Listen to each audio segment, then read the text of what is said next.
The next talk is also going to be with two legends. Stani, who is the founder of Aave. Obviously, Aave is one of the OG lending and borrowing protocols.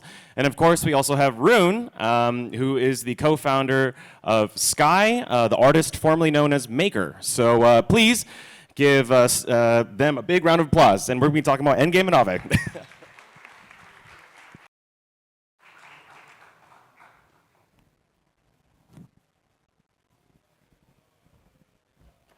All right. Jam. Oh, I like the mics. It's like, UFC type of setup here. It's a cool setup. Why everyone's so far away, I think they hate us. Maybe not. Yeah, we just, to guys like us, you feel like you gotta keep a bit of a distance because of the stable coin power, Yeah, or maybe we smell. Who knows? All right. Should I start just talking a little bit about getting over the details? So we get that out of the way. Yeah. There's a lot of news today. So as you hopefully have all seen, Maker just upgraded to Sky, which means DAI is in the process of upgrading to USDS. The MKR token is upgrading 1 to 24,000 to the Sky token.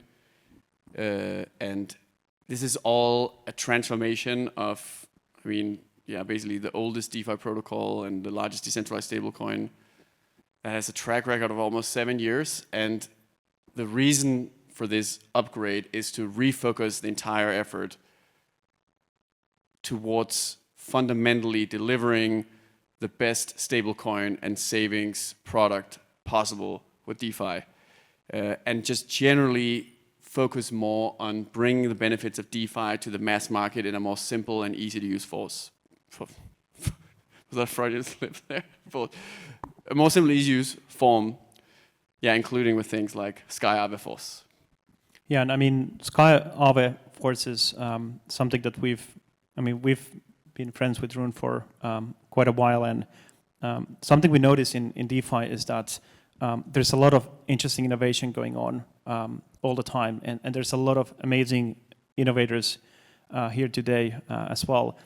And what we realize is that we have to grow the whole DeFi pie, and one of the ways is basically get Sky and Aave together and actually innovate together and create initiatives that actually create more financial opportunities across DeFi, more liquidity, improve capital efficiency, and also showcase the composability that you can do actually on chain. And hopefully down the line we can increase the amount on accessibility for people from that user standpoint, but also institutions who are looking into DeFi and looking ways to actually contribute. And Rune, recently you had the actual launch itself. Curious to hear, you've been building and with Maker now, and now Sky for years. And I don't know if it's now the year, almost a decade, 9 or 10 years.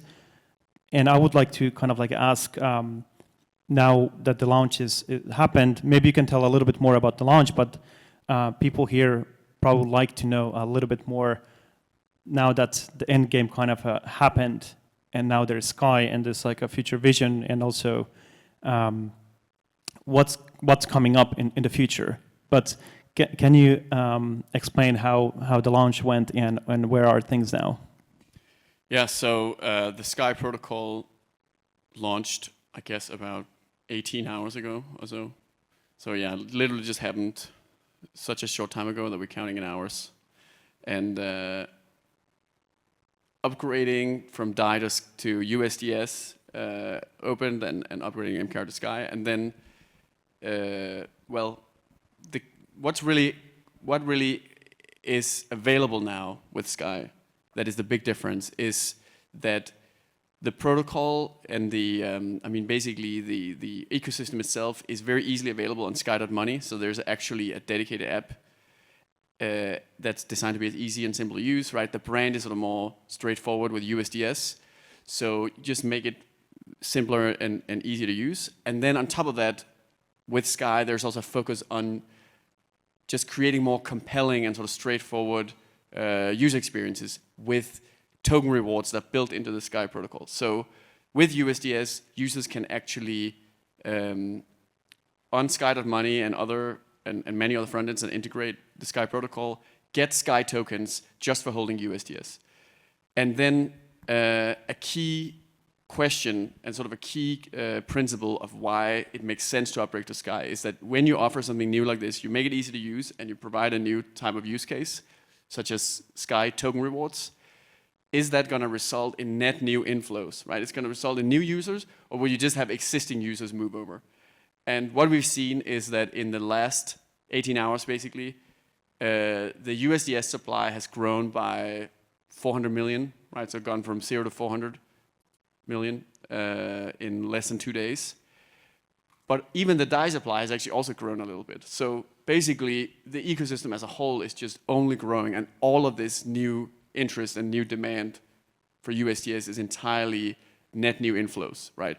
And I think that's like a huge deal. Like that's a huge proof point for like all the stuff that is coming with Sky, with Aave, Sky Aave Force, all the stuff that all of us are doing in the space to try to make it more simple to use, try to make the products more appealing, because it shows there is this appetite for new stuff that's going to bring in outside capital on the sidelines in to actually start being active in DeFi. And so, I mean, I feel like this basically makes a case for why when we launch really the primary collaboration of Sky Aave Force that's coming very soon, that's hopefully and probably going to drive a huge amount of inflows too, I think. Yeah, and I think pretty much like we both and everyone is here kind of also seeing that there's obviously stablecoins are a big use case in crypto, and obviously we've known them to provide stability and value that does not fluctuate, brings different kinds of use cases, and for example for Aave, and when we started to build back in the days Eatland, actually back then DAI was a great use case for us because we could actually facilitate loans and lending borrowing against a stable value. So that actually created a use case for us. And today stablecoins are at peak, and we know kind of that major stablecoins are centralized, and obviously they don't share much of rewards. So we see new generation of stablecoins coming out as well, where that kind of a thinking is also changing. So we see stablecoins that are thinking of sharing rewards. What I liked quite a lot of the approach of the Sky Aave Force is that, and the whole new setting is that you basically have a way of actually distributing as much as possible rewards into the ecosystem, and that's happening in Sky with USDS. Same thing is happening in Aave with Go, and what is actually making this possible is that there's two organizations, well, actually two decentralized organizations that are profitable. They have a protocol, both have a protocol that is a sort of a public good, accessible by anyone, doesn't really deny access based on backgrounds or any other types of requirements. And with this possibility, it's kind of a great example of that, what you can actually build in DeFi, make a public good, make it profitable, and then once it's profitable, actually give those rewards back to the actual users who use the protocol and also use for expansion. So when we talked about how would we get new users, user bases, and those new inflows, actually these rewards play a big role, because today we have two big large stablecoins in the markets that really aren't bringing that value and revenue on chain, whereas here it's happening quite directly. And I think that's a really interesting phenomenon happening now. Yeah, and I think it's like it's relevant to talk. I mean, basically the fact that with Go you have the merit system that it takes the same approach of like distributing rewards in an interesting way, sort of like slightly gamified. And I think that's exactly the kind of inspiration of that, and also like other basically approaches like that I think the industry has seen over, all the way back to DeFi Summer, the good old days of DeFi Summer, right? Of how if you make it a little bit more fun, a little bit more interesting, you can tap into some different user groups and bring those net inflows and bring more attention to DeFi, especially if you also focus on making it easy to use and simple to use, so you don't have to be some kind of technical genius to access the value. Yeah, and I'm so happy that this happens to be the case, and that it worked out for Sky with the Sky launch, and the fact that USDS brought in so much new net inflows with the Sky token rewards. And I think, I just want to briefly talk about what the Sky Aave Force is many things, right? It's really more like a desire, a shared desire. I feel like that to level up DeFi and basically showcase that the industry is now ready to be. It should be the main thing that people think of when they think about crypto. Like, it's the main case for success. Like, it's the thing that actually that's seeing broader interest, institutional adoption, and it should also be what regular people are getting into when they're dipping their toes in crypto. But that's the bigger picture. There's also a lot of like very specific, amazing opportunities for collaboration that are then being realized between Sky and Aave.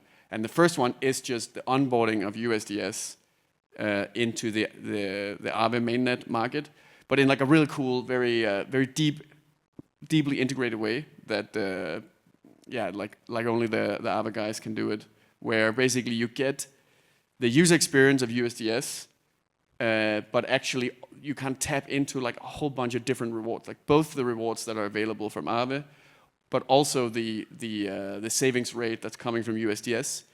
And then to top it all off, both ecosystems are basically adding some additional points and rewards on top. So you're basically stacking all these incentives on top of each other.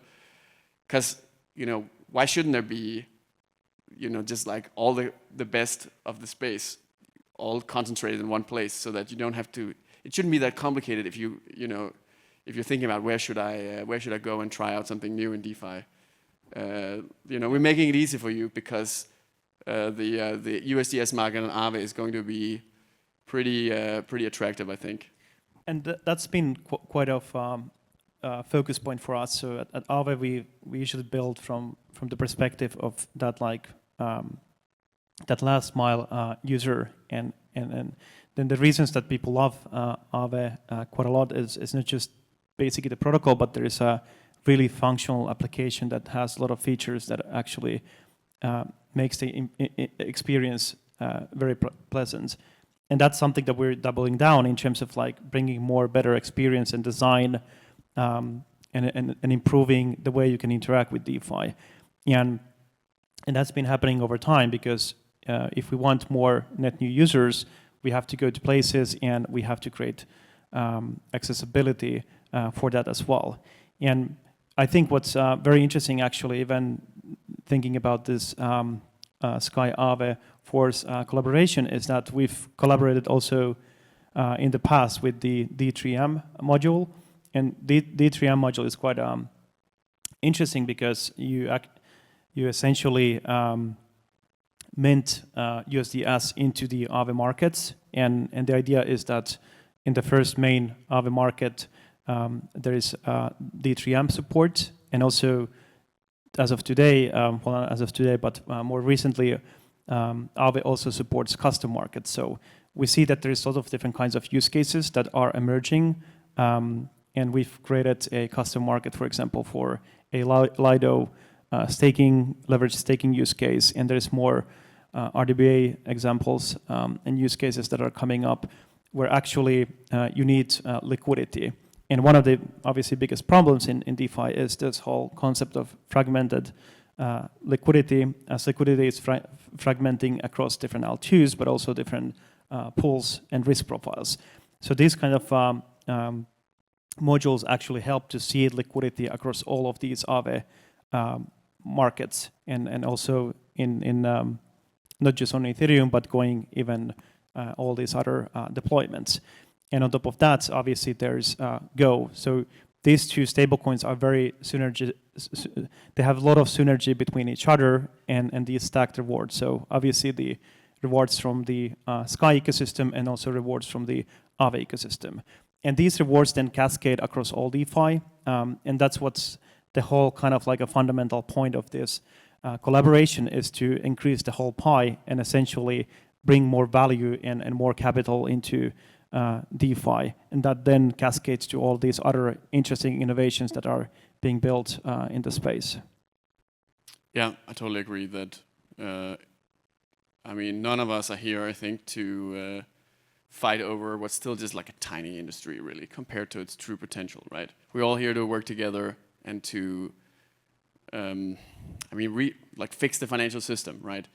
And I think the role that Sky and Aave can play in this is to be the kind of I mean, because these are the two biggest DeFi protocols and stablecoin protocols. So they're very well positioned to bring in these net new users, right?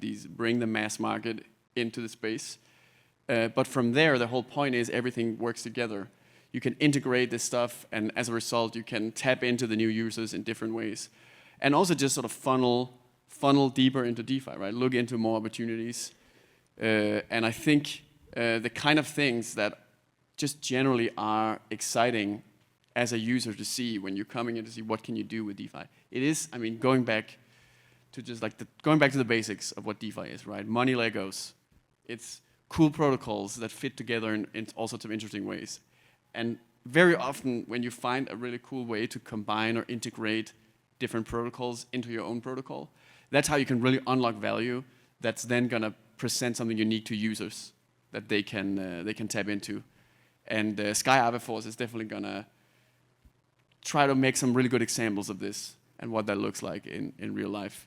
And as you mentioned, I mean, the D3M, that's this, I mean, in the short run, the Sky protocol is going to start allocating its collateral into Aave to basically be a part of the backing of USDS, just like it does to Sparkland, which is basically just an Aave fork that has served that role already for years. So it's like a very, and originally at D3M, as you mentioned, that was actually technology that was actually, like the idea was actually invented by Stani. It's kind of funny, and was set up all the way back in the day. And now it's basically going to come back, but this time at a very large scale. And it's going to go further because with the upgrade to Sky, we've got the allocation system, which is basically a more flexible and parallelizable D3M, like sort of ability to allocate capital into other protocols.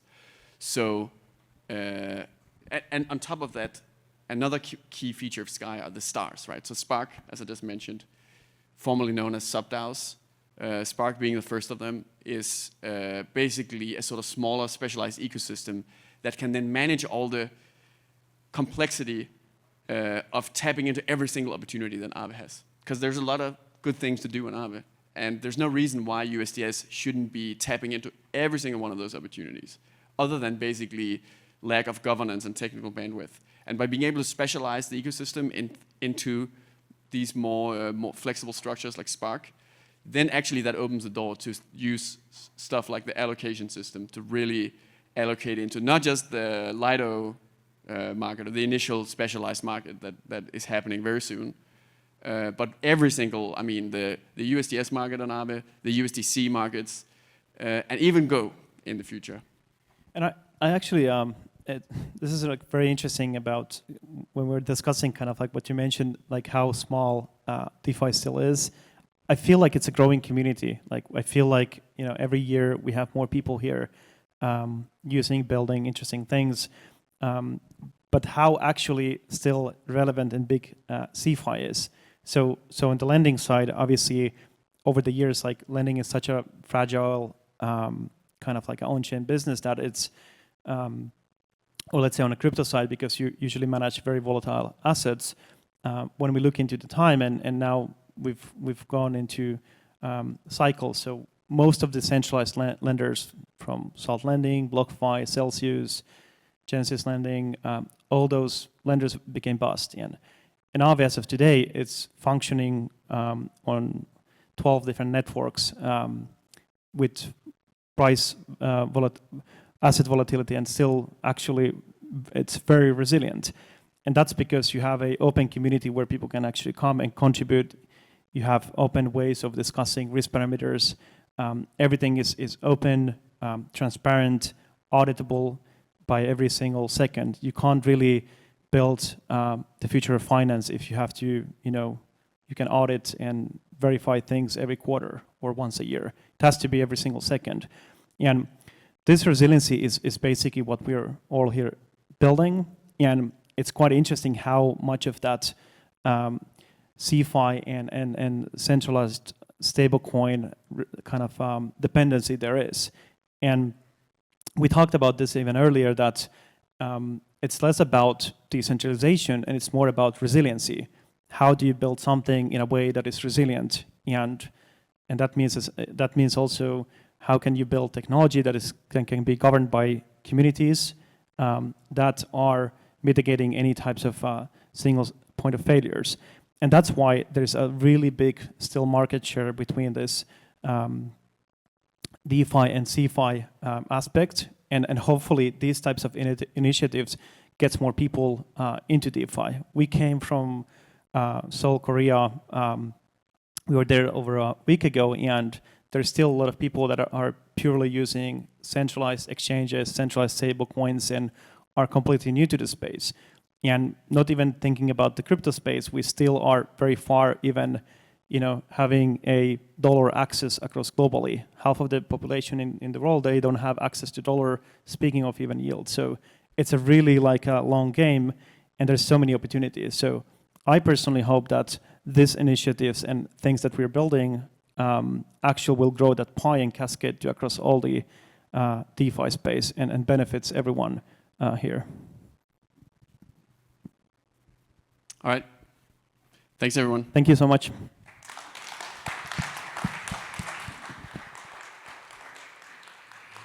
Just goes to show that even the OG protocols are constantly evolving, changing, and upgrading. And Stani, I really like the donut pants. They're very nice.